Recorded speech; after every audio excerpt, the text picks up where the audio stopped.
مجھے تراش لوں وہ بھی نہیں کر سکتے، آپ چاہے ناخن کاٹنا چاہیں وہ بھی نہیں کاٹ سکتے۔ جب حالت حرام ہے تو اب اپنے بدن سے نہ بال کاٹ سکتے ہیں، نہ جدا کر سکتے ہیں، نہ ناخن کاٹ سکتے ہیں، نہ اس کو جدا کر سکتے ہیں۔ لہٰذا جو یہ کرنا ہے وہ احرام باندھنے سے پہلے ناخن بھی کاٹ لیں اور بقیہ سارے معاملات جو کرنے وہ بھی۔ یہاں تک کہ اگر آپ کے سر میں اللہ نہ کرے وہ جو پڑ جائے تو حالت احرام میں اس جو کو مار بھی نہیں سکتے، جو تک کو نہیں مار سکتے، چاہے جائے کہ کوئی دوسرا بندہ شکار کرے۔ پرانے وقت میں لوگ جب جاتے تھے نا سفر میں تو پیدل جاتے تھے یا گھوڑے پہ یا اونٹ کے اوپر، تو رستے میں جہاں کھانے کے ٹائم ہوا تو کھانا کھا لینا، بعض اوقات جنگل سے شکار کر لینا، کوئی ہرنے وغیرہ یا کوئی اور جانور شکار کر کے ادھر ذبح کر کے آگ چلا کے اوپر بھون کے تو کھانا شروع کر دینا۔ حالت احرام میں شکار بھی نہیں کر سکتے، ہنٹنگ کر بھی نہیں سکتے اور دوسرے کو گائیڈ بھی نہیں کر سکتے۔ وہ کیا کبوتر، وہ گئی مرغابی، یہ اس کو اشارہ بھی نہیں کر سکتے، یعنی ہیلپ بھی نہیں اس کی کر سکتے، نہ خود کر سکتے ہیں نہ اس کے اوپر جو ہے وہ کسی کو دلالت یعنی کہ رہنمائی کر سکتے ہیں کہ تم یہ شکار کر لو۔ اسی طرح نہ تو خود بال کاٹ سکتا ہے نہ کسی دوسرے کے کاٹ سکتا ہے حالت احرام میں۔ کہتے چلو یار میں تو حالت احرام میں میں نہیں کاٹتا، چلو تیرے کاٹ دیتا ہوں میں، ایسا بھی نہیں کر سکتا۔ اس کے علاوہ بعض اوقات بندے کا بھاری وزن ہوتا ہے نا، بریف کیس، خیر اس کنٹری میں تو لا ہے تقریباً 25 kg سے زیادہ ایک باکس میں ہوتے نہیں کچھ نہیں، لیکن بعض اوقات بہت وزنی تو بندہ سر کے اوپر اٹھا لیتا ہے کہ چلو یار وزنی ہے، ہاتھ لٹکا تھک گیا ہے تو اوپر اٹھا لے، تو سر کے اوپر بھی نہیں اٹھا سکتے۔ کیوں؟ جب سر کے اوپر اٹھائیں گے تو سر ڈب جائے گا نا، کور ہو جائے گا، جبکہ احرام کی حالت میں سر کو ننگا رکھنا ضروری ہے، لہٰذا اس لیے سر کو بھی نہیں ڈال سکتے، وہ وزن بھی نہیں اٹھا سکتے۔ گلوز یہ بھی نہیں پہن سکتے، ساکس وہ بھی نہیں پہن سکتے۔ تو یہ ساری چیزیں ہیں جو حالت احرام میں آپ نہیں کر سکتے، جن کا کرنا حرام ہے۔ کچھ چیزیں ایسے ہیں جن کا کرنا مکروہ ہے، یعنی کہ پسندیدہ ہے، جس طرح بدن کے اوپر میل لگی ہو تو وہ دور نہیں کر سکتے۔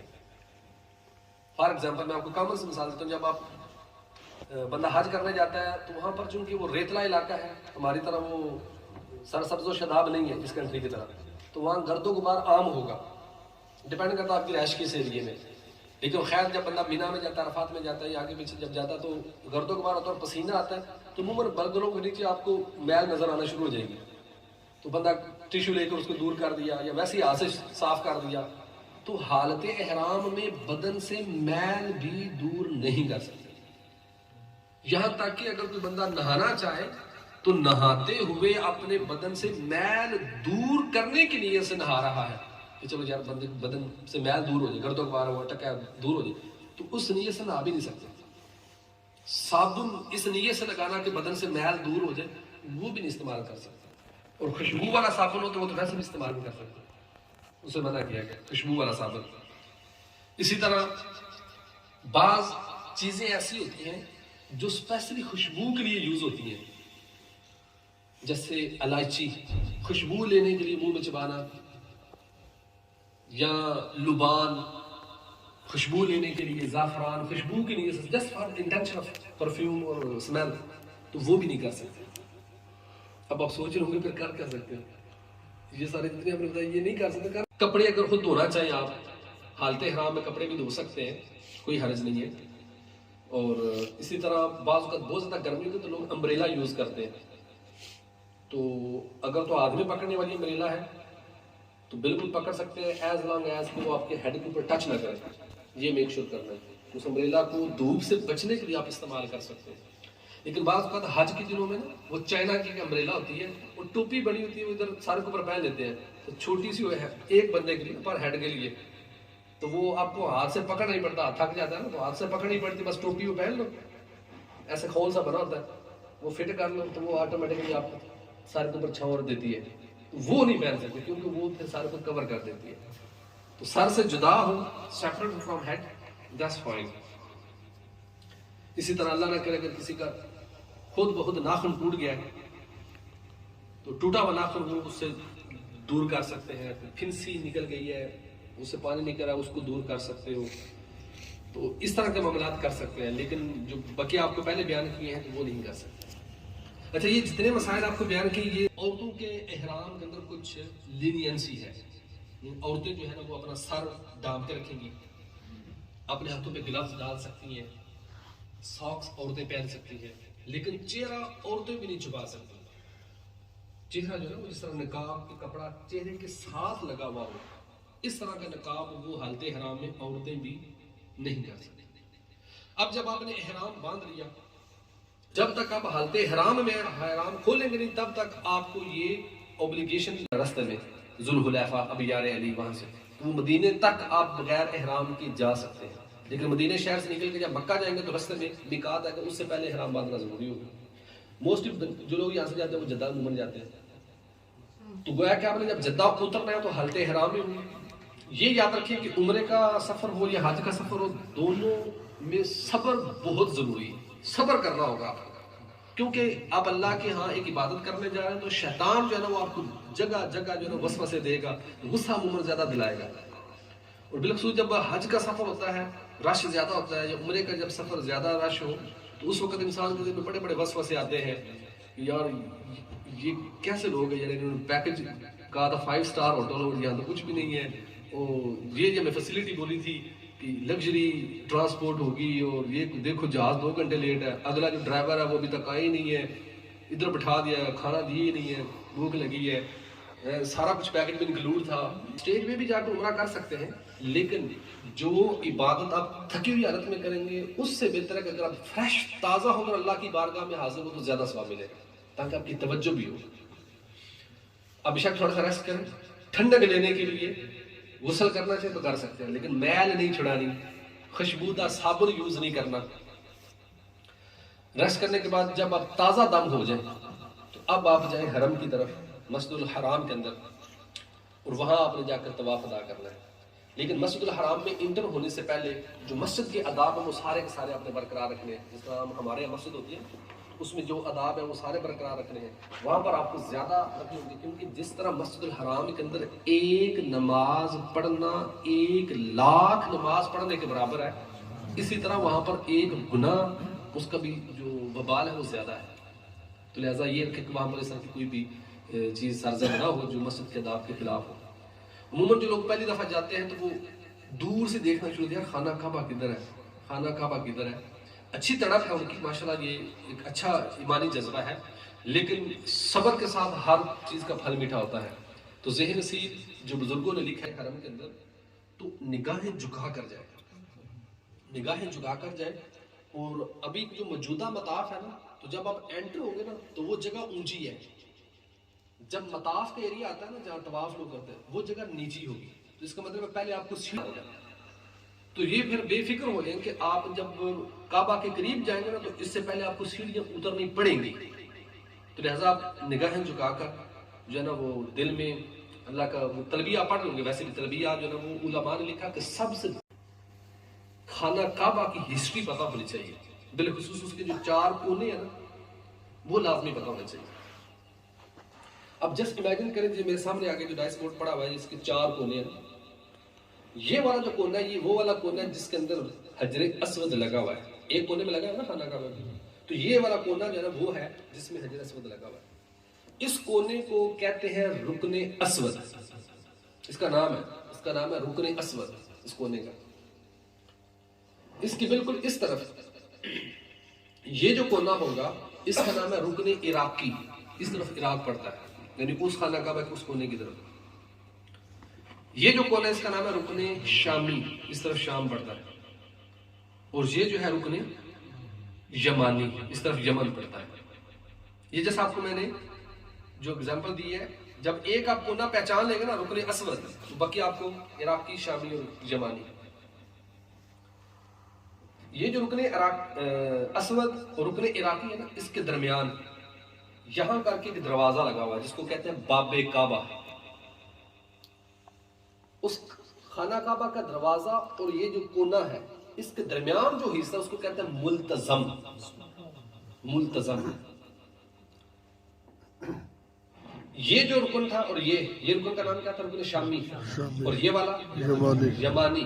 رکن شامی اور یمانی کی یہ والی جو دیوار ہے نا پوری، یعنی ویسٹ والی دیوار بنتی ہے، مغرب کی والی، یہ اس دیوار کا نام ہے مستجار، پناہ مانگنے کی جگہ. جتنا بھی بڑا گناہ گار ہے وہ ادھر آ کے اللہ کی بارگاہ میں توبہ کر، اس کی معافی ہو جاتی ہے. مستجار. اور وہاں دیکھیں گے آپ لوگ کعبے کے ساتھ چپکی ہوگی اس دیوار کے اندر. یہ جو کونا ہے یہ والا رکن یمانی اور رکن اسود، اس کے درمیان والی جو دیوار ہے اس کو کہتا ہے مستجاب. مستجاب کا مطلب ہے قبول ہونے والی جگہ. ادھر جو بھی دعا مانگے وہ دعا قبول ہوگی. ویسے تو پورا حرم ہی دعا کی قبولیت والی جگہ ہے، لیکن اس کا خاص یہ نام ہے. اسی طرح یہ جو کونا تھا دونوں رکن عراقی اور شامی، اس طرف آپ کو نا ایک ہاف سرکل نظر آئے گا، اس کو کہتے ہیں حتیم، حتیم کعبہ. ادھر کر کے ایک پرنالا لگا ہوگا اس کونے میں، اس کو کہتے ہیں مزاب رحمت. یہ جو باب کعبہ تھا نا اور ملتزم، اس کے بالکل سامنے کر کے چھوٹا سا گنبد بنا ہوا ہوگا، اس کو کہتے ہیں مقام ابراہیم. یہ آپ خود بھی ہسٹری پڑھ سکتے ہیں، لیکن ابھی اگر آپ کو یہ جو میں نے آپ کو بتایا ہے اگر کچھ خلاصہ آپ کے ذہن میں ہے تو اب آپ کو طواف کرنا آسان ہو جائے گا، سمجھنا آسان ہو جائے گا. طواف جب بھی آپ نے کرنا ہے تو شروع رکن اسود سے کرنا ہے، یعنی جس کونے میں حجر اسود لگا وہاں سے شروع کرنا ہے. بالکل یہ جو آپ سمجھے کہ اس کونے کی سیدھ میں. اچھا، اس کونے کو پہچانے کے بہت آسان طریقہ ہے. سب سے زیادہ رش جو ہوگا نا اس کونے میں ہوگا، یعنی اگر آپ پیچھے سیڑھیوں پہ بھی کھڑے ہیں نا ادھر سے دیکھیں گے تو جس کونے میں زیادہ رش ہوگا سمجھے یہ وہ والا کونا ہے. اسی طرح دوسرا یہ ہوگا کہ خانہ کعبہ کے اوپر جو کالا غلاف ہے نا اس کے چاروں کونے دیکھیں گے تو یہ والا جو کونا ہوگا نا اس کے اوپر لکھائی وہ سر سے لے کر نیچے تک ہوگی، یعنی جہاں تک خانہ کعبہ کا غلاف جاتا ہے، یعنی وہ پوری لکھائی ہوگی. باقی کونوں پہ لکھائی نہیں ہوگی، لیکن اس کی لکھائی تو پوری ہوگی. اور تیسری بڑی نشانی یہ ہے کہ پیچھے اگر آپ کہیں بھی دیکھیں گے تو گرین لائٹ لگی ہوگی اس کی سیز میں.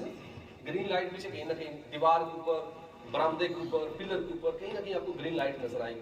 اس کا مقصد صرف اس کی پہچان کرانا ہے تاکہ لوگوں کو پتہ چلے کہ یہاں سے طواف سٹارٹ کرنا اور یہاں پر کرنا.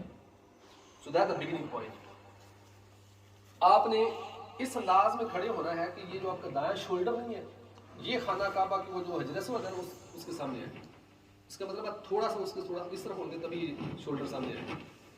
اب آپ نے وہ جو آپ نے باندھا تھا نا احرام اوپر سے باندھا تھا نا، اب آپ نے وہ کرنا ہے جس طرح آپ کو واٹس ایپ پکچر سینڈ کرتے تھے ایسے. یعنی اس کو کہتے ہیں اضطباء. یہ جو شولڈر دایاں شولڈر اس کو ننگا کر لینا اور بائیں شولڈر کے اوپر دونوں پلو ڈال دینا، اس کو کہتے ہیں اضطباء. یہ اضطباء کرنا آپ، اور یہ پورا حالت طواف میں ایسے ہی لے گا. جب طواف ختم ہو گیا پھر کور کر لینا بس. اس کا بس اتنی ٹائم ہے، 7 چکر جو ہے اس حالت میں ہو جائے بس. یہ کرنے کے بعد اب آپ نے طواف کرنے کی نیت کرنی ہے. اللہم انی ارید طواف بیتک، اللہ میں تیرے گھر کا طواف کرنے کا ارادہ کرتا ہوں. فیسرہ وتقبلہ منی، اس کو میرے لیے آسان کر دے اور اس کو میری طرف سے قبول فرما اور اس میں برکت دے. جو بھی زبان ہے طواف نیت میں شروع بیان کر دے کہ دل کے ارادے کا نام ہے، زبان سے کہہ دو بہتر. نیت کر کے اب آپ نے حجر اسود کو چومنا ہے. رش ہوگا تو چومنا مشکل ہوگا، بہت رش ہوگا اور بعض اوقات دھکا دینا پڑے گا آپ کو، پھر اس میں مرد بھی ہوں گے عورت بھی ہوں گے. تو بہتر ہے کہ اگر رش ہے نا تو نہ چومے، صرف ہاتھوں کا اشارہ کر لیں اور یہ امیجن کریں کہ یہ آپ کے ہاتھ حجر اسود کو ٹچ کر رہے ہیں اور پھر آپ ان ہاتھوں کو بوسہ دیں. اور اس میں علماء نے لکھا کہ ہاتھوں کو تھوڑا سا ریز کریں کہ دونوں تھیلیاں جو نا حجر اسود کی طرف ہوں اور اس وقت یہ دعا پڑھے بسم اللہ اللہ اکبر والصلاۃ والسلام علی رسول اللہ، بسم اللہ والحمد للہ والصلاۃ والسلام علی رسول اللہ. درود اور ذکر، اللہ کا ذکر، وہ بسم اللہ کے نام سے، اللہ اکبر کے نام سے، کچھ بھی ہو سکتا ہے. بسم اللہ والحمد للہ والصلاۃ والسلام علی رسول اللہ. یہ الفاظ پڑھ کے آپ نے چون لینا ہے. اس پورے ایکشن کو، یہ جو حجر اسود کو چون، اس کو کہتے ہیں استلام. استلام کا مطلب یہ بوسہ دینا، لیکن ایک پراپر وے سے. خود دیں یا ہاتھوں کو امیجن کریں. اگر علماء نے لکھا کہ چھڑی ہے نا آپ کے پاس اسٹک کو حجر اسود کے ساتھ ٹچ کر کے اس کو بھی چون لے تو بھی ٹھیک ہے. اور پھر یہ دعا پڑھیں. یہ پڑھ کے پھر آپ نے سیدھا ہو گئے، یعنی سیدھے ہو کے سامنے آپ نے یہ سارا کچھ کیا تھا. اب آپ نے ٹرن کر لینا ہے رائٹ. جب رائٹ ٹرن کریں گے تو آپ کا شولڈر کون سا حجر اسود کی طرف ہوگا؟ لیفٹ. یاد رکھیں جب بھی آپ نے طواف کرنا ہے نا تو اس انداز میں کرنا ہے. کہ آپ کا شولڈر جو ہے وہ حجر اسود کی طرف اینٹی کلاک وائز جس کو بولیں گے، اینٹی کلاک وائز آپ نے طواف کرنا ہوگا۔ اب آپ نے طواف اس طرح شروع کرنا حجر اسود سے، چلتے چلتے پہلے رکن عراقی، شامی، یمانی، اور پھر رکن اسود تک آئے۔ جب رکن اسود تک آئیں گے تو یہ آپ کا ایک چکر کمپلیٹ ہوگا، پھر اسی طرح آپ نے ٹرن کر لینا، ہاتھوں کو اٹھا کے استلام کرنا ہے، وہ دعا پڑھنی ہے، اور پھر لیفٹ ٹرن کر کے پھر دوسرا شروع کرنا ہے۔ اسی طرح ہر چکر کے بعد آپ نے استلام کرنا ہے۔ تو جب آپ کے 7 چکر پورے ہو جائیں گے، اگر آپ توجہ سے سن رہے ہیں تو بتا سکتے ہیں کہ ٹوٹل استلام کتنے ہوں گے؟ 7 جی، کچھ 7 کچھ 8۔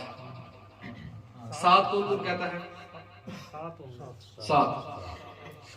اور 8 کون کہتا ہے؟ جی، ٹوٹل 8 استلام ہوں گے۔ ایک تو آپ نے جب شروع کیا تو اس وقت کیا تھا، یہ پہلا چکر پورا کرنے کے بعد پھر آپ نے کیا، ہر چکر پورا کرنے کے بعد، تو جب 7واں چکر پورا کریں گے اس کے بعد بھی تو 7 یہ چکروں کے ہو گئے نا، ایک جو شروع میں کیا تھا، تو یہ ٹوٹل 8 استلام ہوگا۔ چکر 7 ہوں گے لیکن استلام 8 بار ہوگا۔ اچھا، اس میں ایک اور چیز بالخصوص یاد رکھنی ہے، جب آپ نے پہلے 3 چکر لگانے ہیں نا تو اس میں سنت یہ ہے کہ رمل کیا جائے۔ اب آپ سوچ رہے ہوں گے یہ رمل کیا ہوتا ہے؟ رمل ہوتا ہے ٹہل ٹہل کے، چھوٹے چھوٹے قدم اور ٹہل ٹہل کے نا، جیسے اس طرح چلنا کہ دشمن کو اپنی طاقت کا اظہار کرنا، جیسے پہلوان نہیں آتا کھلاڑے میں تو وہ ایسے کرتا ہے۔ اسی طرح آپ نے جو چلنا ہے پہلے 3 جو چکر ہیں اس میں یعنی اپنے بازو کو ہلا کر تھوڑی سی مردانگی کے ساتھ چھوٹے چھوٹے قدم اس طرح چلنا، اس کو کہتے ہیں رمل۔ یہ پہلے 3 چکروں میں سنت ہے۔ اس میں یہ یاد رکھیں کہ رش ہے نا، تو آپ بازو ہلا رہے ہیں تو ساتھ والوں کو مار بھی رہے ہیں اور کوئی پرواہ ہی نہیں ہے، زمین جنبش پر ان کا کوئی مسئلہ نہیں ہے، جو بھی ہے ٹھیک ہے، بس اپنی رفتار سے۔ ایسا نہیں ہونا چاہیے کہ مسلمان کو تکلیف دینا، اذیت دینا یہ گناہ ہے بلا وجہ۔ اگر رش ہو، آپ کے بازو ہلانے سے مرد و عورت کو تکلیف ہو رہی ہے تو آپ بے شک چھوڑ دیں، پھر جب آپ کو فلیکسیبل ہوں، گنجائش ملی ہے رش کام میں، پھر آپ کریں۔ اور اس کا ایک طریقہ یہ بھی ہے کہ جتنا آپ خانہ کعبہ کے کلوز رہیں گے رش زیادہ ہوگا، قبول ہوگی۔ بلکہ اس میں تو فرمایا کہ ہمارے اور منافقوں میں ایک فرق یہ ہے کہ وہ پیٹ بھر کر پانی نہیں پیتے، زمزم کا جو پانی ہے وہ پیٹ بھر کر نہیں پیتے، لہذا خوب اس کو پیئے۔ اور حدیث پاک کی روشنی کے مطابق زمزم ایسا پانی ہے جو پیئے تو پانی ہے، پیاس بجھاتا ہے، اور پیئے تو وہ خوراک بھی ہے کہ بھوک بھی مٹاتا ہے، 2 in 1۔ پیاس ہے تو بھی پیو مٹ جائے گی، بھوک لگی ہے تو بھی پیو مٹ جائے گی، اور جتنا پیئے۔ اور ویسے بھی اب تو میرے خیال میں وہاں سے ادھر لانے میں صرف 1 5 لیٹر کی بوتل ہی الاؤ کرتے ہیں، اس سے زیادہ نہیں لا سکتے، تو ادھر پھر جتنا دل پیو، وہ تو آپ کی اپنی مرضی ہے۔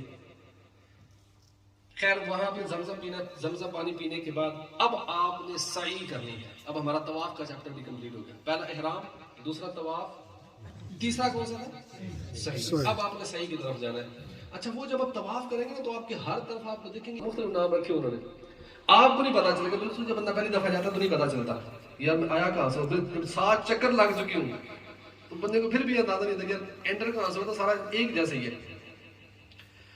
تو آپ دیکھیں گے وہ برآمدوں کی طرف تو کہیں نہ کہیں گرین کلر کی سائن بورڈ لگا ہوگا، اوپر لکھا ہوگا خروج الی المسعی۔ اب تو انگلش میں نیچے لکھا ہوتا ہے ایگزٹ ٹورڈ سعی و مسعی۔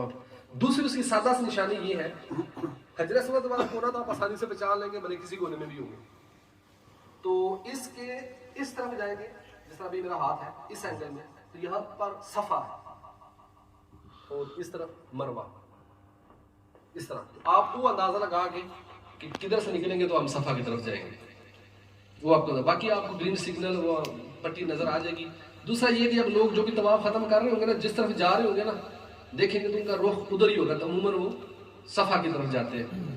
تو بہرکیف وہ آپ جیسے کیسے بھی ڈھونڈ کر جیسے کیسے بھی آپ نے صفا کی طرف پہلے جانا ہے۔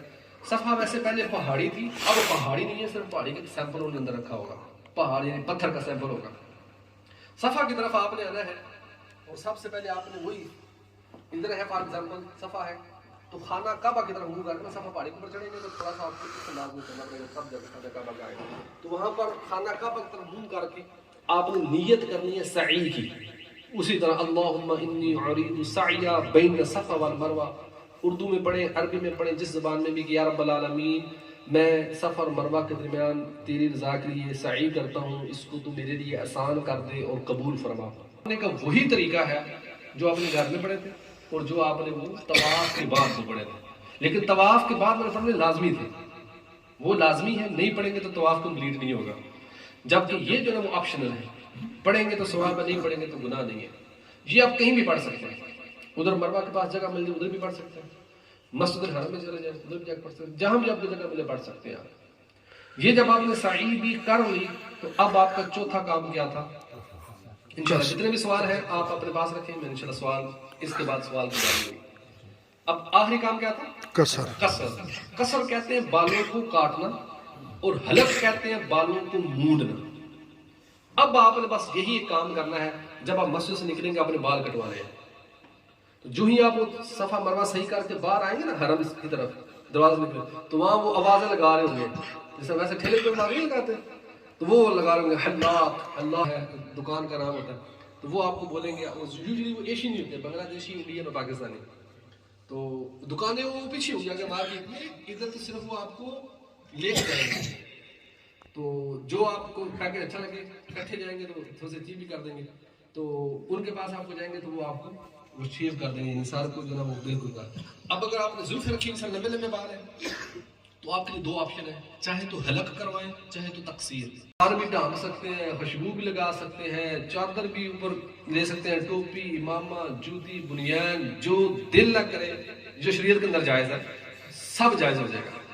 اور اب آپ کو مبارک کا عمرہ بھی کمپلیٹ ہو گیا، سبحان اللہ، اب عمرہ بھی کمپلیٹ ہو گیا، جب وہ یعنی نائن اس طرح پھیرنا نا تو سارا کام ختم ہو جائے گا، کام کمپلیٹ، آپ کا حلق ہو گیا، سار منڈ دیا اس نے، آپ کا عمرہ کمپلیٹ ہو گیا۔ اب آپ کے ذہن میں سوال ہے، اب آپ پوچھ سکتے ہیں۔ جی شیطان بھائی، تو اس نے میرے ساتھ جفا کی، تو یوں ہی سمجھ لیں جیسے آپ کا اپنا کلوز ریلیٹیو ہو، کلوز سگا، پھپھو کا بیٹا کہہ لیں، مسیر پاکستان سے یہاں آیا، ہفتہ رہ کے چلا گیا، جا کے کال کی میں آیا سی یہاں، پھر آپ کو کیا گزرے گی؟ جب تو وہ آپ کا کلوز ریلیٹیو، لڑائی جھگڑے والا نہیں کہ پہلی جان چھڑا رہے تھے، وہ کلوز ریلیٹیو۔ تو اللہ کے نبی صلی اللہ علیہ وسلم who love his ummah most، اور آپ ان کی ہسٹری پڑھیں وہ آپ کو اندازہ ہو جائے گا۔ So when he know that you did visit the house of Allah subhanahu wa ta'ala but you didn't do the ziyarat of his blessed grave, then what do you think what he will feel؟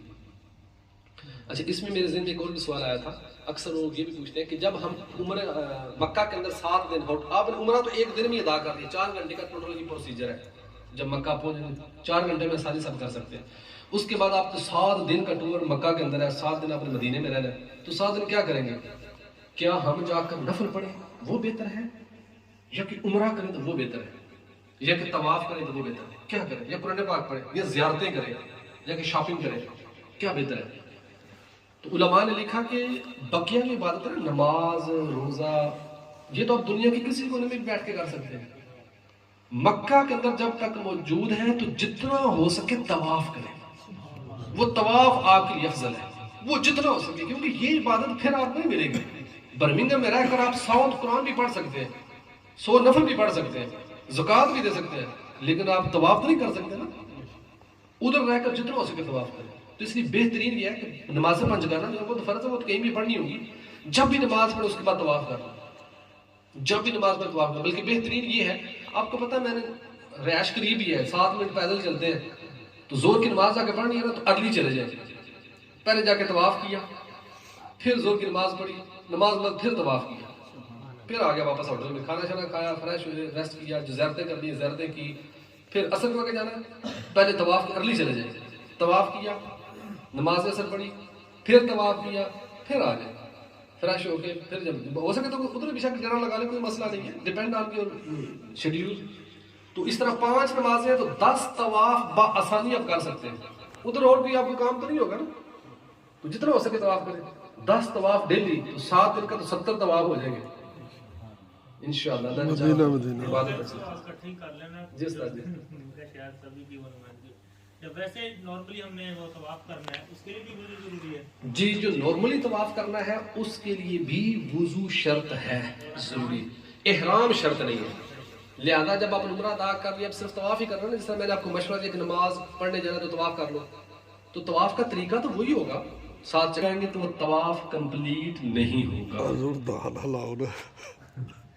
جی وہ صابن وغیرہ تو normally اس میں خوشبو ہوتی ہے، اب اس کا کیا کیا جائے؟ بہتر اجتناب کریں. مارکیٹ سے ایسے صابن مل جاتے ہیں جس کے اندر خوشبو نہیں ہوتی، بلکہ حج کے دنوں میں جو لوکل ادھر ہوٹلز ہوتے ہیں نا، ان ہوٹلز میں انہوں نے صابن وہی رکھے ہوتے ہیں جس میں خوشبو نہیں ہوتی. لیکن عمرے کے دنوں میں چونکہ صرف لوگ عمرے والے نہیں ہوتے بلکہ دوسرے بھی ہوتے ہیں، تو اگر آپ لوکل مارکیٹ سے پتہ کریں گے تو مل جائیں گے بغیر خوشبو کے. لیکن اگر خوشبو والا بھی ہو تو جس طرح آپ کو میں نے بتایا کہ اکارڈنگ ٹو دی دعوت اہل سنت دم لازم نہیں ہوگا، صرف مکروہ ہے. تو اس صورت میں آپ یہ کوشش کریں کہ آپ بیشک اپنا ایک صابن ایکسٹرا لے جائیں جو بغیر خوشبو کی ہو، تاکہ آپ اس اپنے سفر میں وہی یوز کریں. باقی جو وہاں ویسے بکالوں پہ جو ہے نا ڈیٹول کا جو صابن ہے وہ ملتا ہے مخصوص. جی مخصوص جیسا آپ فرما رہے ہیں کہ جو لوکل شاپس ہوتی ہیں نا، لوکل شاپس کو بقالہ بولتے ہیں. ہمارے جو پرچون کی دکان ہوتی ہے بقالہ سپر مارکیٹ، تو وہاں سے آپ کو مل جائیں گے بغیر خوشبو کے ڈیٹول، جیسا فرما رہے ہیں، تو اس کو استعمال کر لیں. ایک سوال میں کرنا چاہتا ہوں تھوڑا سا. جی حضرت صاحب. حضرت آپ طواف کر رہے ہیں تو نماز کا وقت آ جاتا ہے، تو مثلاً آپ تیسرا چکر لگا رہے ہیں، تو یہ اس کو یاد رکھنا پڑے گا یا کہ دوبارہ وہاں سے کرنا پڑے گا؟ جی اس کو یاد رکھنا ہوگا. اور اگر عصر کی نماز نہیں ہے تو بقیہ جو نمازیں ہیں تو ان کے اذان کے بعد بھی آپ کنٹینیو کر سکتے ہیں، یعنی جماعت ہونے میں تک گول گیپ ہوگا. لیکن جو ہی جماعت کھڑی ہوئی تو آپ وہیں پر کھڑے ہو جائیں، نماز پڑھیں، نماز پڑھنے کے بعد وہیں سے آپ ریزیوم کر لیں، یعنی وہیں سے کنٹینیو کریں. جتنے تھے وہ برقرار ہے، بقیہ جو رہ گئے وہ آپ دوبارہ کریں. نماز پڑھتے وقت آگے سے گزر جائے اس کو بولے رک جاؤ بھائی، یہ بھی اچھا ویسے نمازی کے آگے سے گزرنا گناہ ہے، سخت ترین گناہ ہے. حدیث پاک میں فرمایا کہ اگر اس کو پتا ہوتا نا کہ کتنا بڑا وبال ہے تو وہ 40 سال وہیں پر کھڑا رہنا یہ گوارا کر لیتا، لیکن آگے سے نہ گزرتا. لیکن مطاف جو ہے نا، مطاف اس کے اندر کنسیشن ہے کہ ایک بندہ نماز پڑھ رہا اور آپ طواف کر رہے ہیں، تو اب آپ یہ نماز پڑھ رہے ہیں تو آگے جا نہیں سکتا، پیچھے پورا دھکے دے گی یار اگر نکلو ہم نے بھی طواف کرنا ہے. تو اس صورت میں اجازت ہے صرف مطاف کے اندر، مطاف جہاں وہ طواف کرتے ہیں وہ جگہ کہتے ہیں، اس میں اجازت آپ نمازی کے آگے پڑھ رہا تو گزر سکتے ہیں. اسی طرح اگر آپ پڑھ رہے ہو کہ گزر رہا ہے تو آپ کو پریشان ہونے کی حاجت نہیں ہے، اس میں اجازت ہے. اس کے علاوہ اجازت نہیں ہوگی. اور عموماً وہاں انہوں نے بیریئر رکھے ہوتے ہیں بعض اوقات گرین کلر کے یا وائٹ کلر کے نا ڈیوائڈر پڑے ہوتے ہیں. تو اگر آپ کو بار بار جو ہے وہ تشویش ہی ہو رہی ہے، آپ جو ہے نا اریٹیٹ ہو رہے ہو یار آگے سے گزر رہا ہے، نماز میں خشوع وضو نہیں ہے، تو آپ ادھر جا کے نماز پڑھ رہو کہ آگے آپ کے بیریئر ہوتا ہے کہ آپ کا دل مطمئن ہو. جی طواف کرتے ہوئے اپنی سیلفیاں لیں، پکچر بنائیں، ویڈیو بنائیں، وہ دکھانے بھی ہوتی ہے نا کہ میں ادھر آ گیا ہوں جی اب دیکھ لیں میری زیارت کر لیں، تو وہ یہ کیا؟ دیکھیں یہ ڈیپینڈ کرتا ہے آپ کی نیت پہ. اخلاص سب سے پہلی چیز ہے. اس کا اپوزٹ ہوتا ہے ریاکاری، شو آف، یہ گناہ ہے. اگر آپ 1299 پاؤنڈ 1299 پاؤنڈ اسپینڈ کر کے، یہ صرف ایک فیس ہے نا، بقیہ جو آپ نے شاپنگ کرنی اس کے علاوہ ہوگی، اتنی ساری منی اسپینڈ کر کے آپ گئے تھے نیکیاں کمانے کے لیے، لیکن آپ سیلفی دے رہے ہو اپنے فیملی فرینڈ اور بقیہ کو سوشل میڈیا پہ ڈال کے پتا چلا ماشاء اللہ یہ بڑے حاجی صاحب ہو گئے، تو اس سے آپ کا شو آف ہے، یہ گناہ ہے. ریاکاری یہ گناہ ہے، وہ نیکی قبول نہیں ہوگی. بڑی حدیث پاک آپ نے سنی ہے کہ وہ قاری صاحب سے بڑی خوش آواز میں جو ہے نا وہ تلاوت کرتے تھے، اللہ نے فرمایا قبول نہیں ہے، کیونکہ تیرا یہ مراد تھی کہ لوگ تجھے واہ واہ کے. جو مجاہد تھا اس نے کہا یا اللہ میں نے تیری خاطر اپنا سر کٹایا، جان قربان فرمایا، اس لیے کہ لوگ تجھے بہادر کے جہنم میں بھیج دیا. اسی طرح وہ آپ نے سخی کے بارے میں سنا ہوگا.